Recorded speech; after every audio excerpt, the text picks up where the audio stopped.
Morning students, എൻ്റെ പേര് മൻസൂർ സേഠ്. ഞാൻ ഒരു റിട്ടയർഡ് ബാങ്ക് ഓഫീസറാണ്. ഇന്നു മുതൽ ഞാൻ 11th സ്റ്റാൻഡേർഡ് 11ാം ക്ലാസ്സിലേക്കുള്ള +1 കുട്ടികൾക്കായുള്ള basic accountancy class Kerala state syllabus CBSE ICSE പ്രകാരം പ്രിപ്പയർ ചെയ്തിട്ടുള്ള ക്ലാസ് ഇവിടെ പ്രസൻറ്റ് ചെയ്യാൻ പോവുകയാണ്. ഇത് ഇംഗ്ലീഷും മലയാളവും കൂട്ടിച്ചേർത്തിയിട്ടായിരിക്കും ഞാൻ ഈ ക്ലാസ് എടുക്കുന്നത്. എല്ലാവർക്കും മനസ്സിലാകാൻ വേണ്ടിയാണ് ഈ ക്ലാസ് ഞാൻ ആരംഭിക്കുന്നത്. അപ്പോൾ നിങ്ങളുടെ സിലബസ് പ്രകാരമാണ്, ഈ 3 സിലബസ് പ്രകാരമായിട്ടുള്ള ക്ലാസ്സാണ് ഇന്ന് മുതൽ ആരംഭിക്കാൻ പോകുന്നത്. ഇന്ന് ക്ലാസ് 1 തുടങ്ങുകയാണ്. നമുക്ക് ആദ്യം അക്കൗണ്ടൻസി എന്താണ് എന്നുള്ള കാര്യം നമുക്ക് നോക്കാം. വളരെ ചുരുക്കത്തിൽ, വളരെ ചുരുങ്ങിയ സമയം കൊണ്ട് വിശദമായിട്ട് ഈ കാര്യങ്ങൾ നമുക്ക് പഠിക്കാൻ നോക്കാം. അപ്പോൾ നിങ്ങളുടെ സിലബസ് അനുസരിച്ച് ആദ്യം നിങ്ങൾക്ക് പഠിക്കാനുള്ള ബേസിക് അക്കൗണ്ടൻസിയിൽ വാട്ട് ഈസ് അക്കൗണ്ടിങ് എന്നാണ്. ഇപ്പോൾ അക്കൗണ്ടിങ് എന്താണ്, അക്കൗണ്ടിങ്ങിൻ്റെ ആവശ്യം എന്താണ്, അത് നമ്മൾ ആദ്യം മനസ്സിലാക്കണം. We have to understand why we should have accounting, what is the necessity of accounting. അതായത് അക്കൗണ്ടിങ് എന്ന് പറയുന്നത് ഒരു ബിസിനസ് ചെയ്യുമ്പോഴേക്കും, അതായത് ഒരു കച്ചവടം നടത്തുമ്പോഴത്തേക്കും, ഏത് തരത്തിലുള്ള വ്യാപാര സ്ഥാപനമായാലും അതിൻ്റെ വരവ് ചെലവ് എഴുതി സൂക്ഷിക്കണം. അത് എന്തിനാണെന്ന് വെച്ചാൽ അതിൽ ലാഭമാണോ നഷ്ടമാണോ എന്ന് അറിയാൻ വേണ്ടിയാണ് വരവ് ചെലവ് നമ്മൾ എഴുതി സൂക്ഷിക്കുന്നത്. We are preparing the accounts, we are keeping the records to ascertain whether the business has made any profit or any loss. അതിനുവേണ്ടിയാണ് നമ്മൾ കണക്കുകൾ എഴുതി രേഖപ്പെടുത്തുന്നത്. ഇത് വളരെ പഴയ കാലം തൊട്ടേ ഈ സിസ്റ്റം ഉള്ളതാണ്. ഈ ഡബിൾ എൻട്രി സിസ്റ്റം അല്ലെങ്കിൽ തന്നെയും ഈ കണക്കുകൾ എഴുതി വെക്കുക എന്നുള്ളത് പഴയ ആളുകൾ എഴുതി വെച്ചിരുന്നു. ആ സിസ്റ്റമെല്ലാം നമ്മളിപ്പോൾ ഫോളോ ചെയ്യുന്നതെങ്കിലും പണ്ട് തൊട്ടേ കണക്കുകൾ എഴുതി വെക്കുമായിരുന്നു. ഒരു ചെറിയ പലവ്യഞ്ജനക്കടക്കാരെങ്കിലും, if is a small business man, he will record in a small book, a note book, all his daily sales, all his purchases, and at the end of the day he will see whether he has got profit or loss. അതുപോലെ തന്നെ ഒരു കമ്പനിയോ ഒരു business ഫേമോ ആണെങ്കിൽ അവർ ഒരു account എഴുതി വയ്ക്കും. എഴുതി വെച്ചിട്ട് അവരുടെ സെയിൽസും അവരുടെ പർച്ചേസും കൂടി നോക്കിയിട്ട്, അവർ വാങ്ങിക്കുന്നതും വിൽക്കുന്നതും കൂടി നോക്കിയിട്ട് അതിൽ അവർക്ക് ലാഭമാണോ നഷ്ടമാണോ എന്നുള്ള കാര്യം അവർ കണ്ടുപിടിക്കും. അതിനുവേണ്ടിയാണ് നമ്മൾ അക്കൗണ്ടൻസി എന്ന കാര്യം ഉപയോഗിക്കുന്നത്. പക്ഷേ ഇപ്പോൾ സയൻറ്റിഫിക് ആയിട്ടുള്ള അക്കൗണ്ടിങ് മെത്തേഡ്സാണ് നമ്മൾ ഫോളോ ചെയ്യുന്നത്. ഇപ്പോൾ അക്കൗണ്ടൻസിയിൽ ഒരുപാട് ചേഞ്ചസ് വന്ന്, നൂറ്റാണ്ടുകൾക്ക് മുമ്പുണ്ടായിരുന്ന അക്കൗണ്ടൻസി അല്ല ഇപ്പോൾ നടന്നു വരുന്നത്. ഇപ്പോൾ നമ്മൾ സയൻറ്റിഫിക് ആൻഡ് ആർട്ടിസ്റ്റിക് അക്കൗണ്ടിങ് ഫോമാണ് നമ്മൾ അനുകരിച്ചിരിക്കുന്നത്, നമ്മൾ ആലംബിച്ചിരിക്കുന്നത്. അതിൻ്റെ ബേസിസിലാണ് we are preparing the accounts. So before we start what is the accountancy, we have to know what is accounting. Accounting എന്താണ്? Accounting means recording the transactions in a book. അതായത് ഒരു പുസ്തകത്തിൽ നമ്മുടെ ട്രാൻസാക്ഷൻസ് റെക്കോർഡ് ചെയ്യുന്നത് തന്നെയാണ് accounting എന്ന് പറയുന്നത്.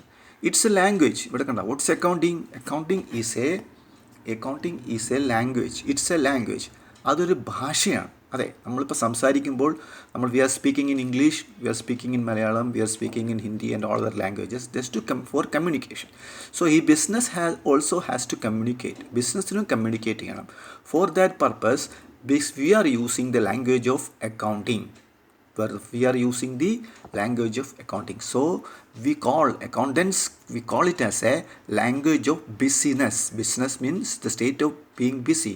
ഒരു ബിസിനസ് ചെയ്യുന്ന ആൾ അദ്ദേഹത്തിൻ്റെ അക്കൗണ്ട്സ് എല്ലാം എഴുതി രേഖപ്പെടുത്തി വയ്ക്കണം. അയാളുടെ ചെലവുകൾ വരവുകൾ എല്ലാം പുസ്തകത്തിൽ രേഖപ്പെടുത്തി വയ്ക്കണം. പക്ഷേ അത് സയൻറ്റിഫിക്കായിട്ടും ആർട്ടിസ്റ്റിക്കായിട്ടുമാണ് രേഖപ്പെടുത്തേണ്ടത്. എങ്കിൽ മാത്രമേ നമ്മൾ ഉദ്ദേശിക്കുന്ന റിസൾട്ട് കിട്ടുകയുള്ളൂ, യഥാർത്ഥ പ്രോഫിറ്റ് നമുക്കറിയാൻ പറ്റുകയുള്ളൂ. ബിസിനസ്സിൻ്റെ ആക്ച്വൽ ഫിനാൻഷ്യൽ പൊസിഷൻ, യഥാർത്ഥത്തിൽ ബിസിനസ് എങ്ങനെയാണ്, അത് വളർന്നുകൊണ്ടിരിക്കുകയാണോ അല്ലോ അതിന് നഷ്ടം സംഭവിച്ചുകൊണ്ടിരിക്കുകയാണോ എന്നറിയാൻ വേണ്ടി നമുക്ക് ഈ സയൻറ്റിഫിക്കായിട്ട് റെക്കോർഡ് ചെയ്താൽ മാത്രമേ നമുക്ക് പറ്റുകയുള്ളൂ. അതുകൊണ്ടാണ് നമ്മൾ ഈ സയൻറ്റിഫിക് മെത്തേഡ് ഉപയോഗിക്കുന്നത്. അപ്പോൾ ഇവിടെ പറയുന്നത്, it is the art of recording, classifying and summarising business transactions having a financial character and which can be measured in terms of money. Accounting is an art. അതൊരു ആർട്ടാണ്, ഒരു കലയാണ്. ഓഫ് റെക്കോർഡ് ചെയ്യുന്നതിന്, നമ്മൾ എഴുതി വെക്കുന്നതിൻ്റെ ഒരു കലയാണ്. ക്ലാസിഫൈ ചെയ്യുക, അതിനെ വേർതിരിച്ചെടുക്കുക, just classify it. And we are summarising it, അതിനെ സമ്മറൈസ് ചെയ്തെടുക്കുക. അതിനെയാണ് അക്കൗണ്ടിങ് എന്ന് പറയുന്നത്. എന്തിനാണ് നമ്മൾ സമ്മറൈസ് ചെയ്യുന്നത്?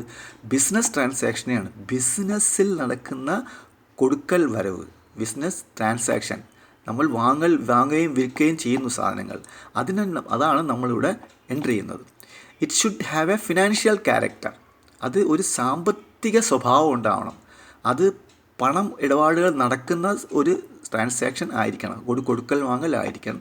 And which can be measured in terms of money. അത് പണത്തിൻ്റെ മൂല്യത്തിനനുസരിച്ച് വേണം അത് മെഷർ ചെയ്യാൻ വേണ്ടി. അതായത് ഇൻ ടേംസ് ഓഫ് മണി. ഇപ്പോൾ ഇന്ത്യയിലാണെങ്കിൽ ഇന്ത്യൻ റുപ്പിയിൽ മെഷർ ചെയ്യണം, അമേരിക്കയിലാണെങ്കിൽ US ഡോളറിൽ മെഷർ ചെയ്യണം. അങ്ങനെ ഓരോ രാജ്യത്തിൻ്റെയും മണിയുടെ ഏത് മണിയാണോ ഏത് കറൻസിയാണോ ഉപയോഗിക്കുന്നത് അതിൻ്റെ ഇൻ ടേംസ് ഓഫ് അത് we have to measure it. അപ്പോൾ here first we have to record. What we have to record? നമുക്ക് എന്താ റെക്കോർഡ് ചെയ്യേണ്ടത്? We have to record business transactions. Only business transactions are recorded in our books of accounts. In our books of accounts only business transactions are recorded. Then we are measuring the transaction in terms of money. Yes, transactions are measured in terms of money. മണിയിലാണ് measure ചെയ്യുന്നത്, in terms of rupees. ഇന്ത്യയിലാണെങ്കിൽ we are measuring it in terms of rupees. ഒരു transaction നടക്കുകയാണെങ്കിൽ 10,000 rupees, 5,000 rupees, 20,000 rupees. അങ്ങനെ we are measuring everything in terms of money. ഇനി മണി involve ഇല്ലാത്ത transaction ആണെങ്കിൽ that cannot be treated as a business transaction. We will not be recording such transactions. Money involve ആയിട്ട് transactions മാത്രമേ we will be recording. And the character of the transaction should be financial. സാമ്പത്തികമായിട്ടുള്ള ഇടപാടായിരിക്കണം, financial character ആയിരിക്കണം. The character of the transaction should be financial. It should be a financial transaction. അതായത് ഇപ്പം love and affection കൊണ്ട് നമ്മൾ ഒരാൾക്കൊരു gift കൊടുക്കുകയാണെങ്കിൽ that is not a financial transaction. That need not be recorded in the books of accounts of the company. So we have to record the transactions in the books of accounts, and we have to record only business transaction, and we have to record only transactions having financial character, and we have to record transactions which can be measured in terms of money. So ഇവിടെ ഈ ഡെഫിനിഷനിൽ പറഞ്ഞിരിക്കുന്നതിൽ accounting is language of business. ബിസിനസ്സിൻ്റെ language ആണ്. ബിസിനസ്സിന് എന്താണ് പറയാനുള്ളത്, ജനങ്ങളോട് എന്താ പറയാനുള്ളത്, അത് ബിസിനസ് പറയുന്നതാണ് accounting. It is the art of recording. അത് റെക്കോർഡ് ചെയ്യാനുള്ളൊരു ആർട്ടാണ്. തന്നെ അത് ക്ലാസിഫൈ ചെയ്യുക, റെക്കോർഡ് ചെയ്ത സംഗതികൾ ക്ലാസിഫൈ ചെയ്യുക, വേർതിരിച്ചെടുക്കുക, പിന്നെ അതിനെ സമ്മറൈസ് ചെയ്തെടുക്കുക, അതിൻ്റെ റിസൾട്ട് ഉണ്ടാക്കാനുള്ള അതിനെ സമ്മറൈസ് ചെയ്തെടുക്കുക, അതിൻ്റെ ചുരുക്കിയെടുക്കുക. അത് ബിസിനസ് ട്രാൻസാക്ഷന് ഫിനാൻഷ്യൽ ക്യാരക്ടറുള്ള business transaction and business transactions having a financial character and which can be measured in terms of money. So accounting is the art of recording, classifying and summarizing business transactions having a financial character and which can be measured in terms of money. So main characteristics എന്തൊക്കെയാണ്? It is recording business transaction and it should have financial character and it should be measured in terms of money. ഈ 3 characteristics ഉള്ള transactions മാത്രമേ business transaction ആവുള്ളൂ, അത് മാത്രമേ നമ്മൾ record ചെയ്യുള്ളൂ. ഇനി who are the users of these accountancy? അതായത് ഈ നമ്മൾ അക്കൗണ്ട്സ് മെയിൻറ്റെയിൻ ചെയ്യുമ്പോൾ കിട്ടുന്ന റിസൾട്ട്സ് അതാരാണ് യൂസ് ചെയ്യുന്നത്? ഒന്ന് ഓണേഴ്സ്, അതായത് ബിസിനസ്സിൻ്റെ ഓണർ. ഇപ്പോൾ ഒരാൾ ഒറ്റയ്ക്ക് ബിസിനസ് ചെയ്യുകയാണെങ്കിൽ അയാൾ സോൾ പ്രോപ്പറേറ്റർ, അയാൾ ഒറ്റയ്ക്കായിരിക്കും. രണ്ടോ രണ്ടിൽ കൂടുതൽ ആൾ ചെയ്യുകയാണെങ്കിൽ പാർട്ട്ണർഷിപ്പ് ആയിരിക്കും, അല്ലെങ്കിൽ കമ്പനി ആയിരിക്കും.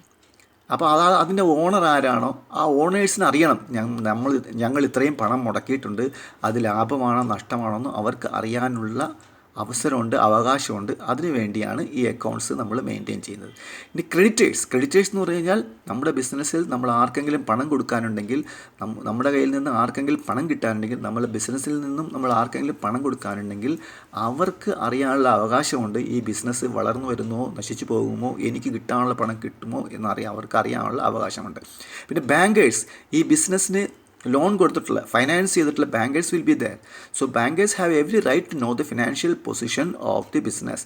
ബാങ്കറിന് ബിസിനസ്സിൻ്റെ ഫിനാൻഷ്യൽ പൊസിഷൻ അറിയാനുള്ള എല്ലാ അവകാശവും ഉണ്ട്. ബാങ്കർ ഉണ്ടാവും എല്ലാവർക്കും, അവർ ലോൺ എടുത്തിട്ടുണ്ടാവും, അതുണ്ട്. പിന്നെ government should no.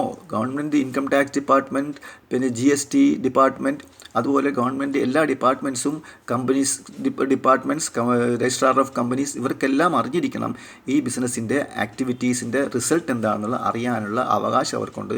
So they are also interested. The general പബ്ലിക്കിന് അറിഞ്ഞിരിക്കണം. ഇപ്പോൾ ഒരു പബ്ലിക് സെക്ടർ ബാങ്ക് ആണെങ്കിൽ ആ ബാങ്കിൻ്റെ പെർഫോമൻസ് എന്താണ്, അതിന് പ്രോഫിറ്റാണോ ലോസാണോ എന്ന് അറിയാൻ വേണ്ടിയുള്ള അവകാശം അവർക്കുണ്ട്.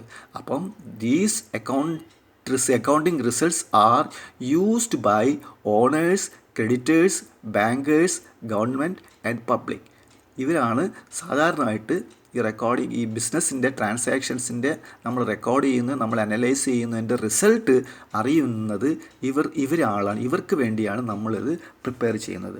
അപ്പോൾ ഒരു ബിസിനസ് ട്രാൻസാക്ഷൻ മാത്രമാണ് നമ്മളിവിടെ റെക്കോർഡ് ചെയ്യുന്നത്. ഇത് ഇൻ ടേംസ് ഓഫ് മണി, അത് മെഷർ ചെയ്യുന്നത് ഇൻ ടേംസ് ഓഫ് മണിയാണ്. അത് ഫിനാൻഷ്യൽ ക്യാരക്ടർ ആയിരിക്കണം.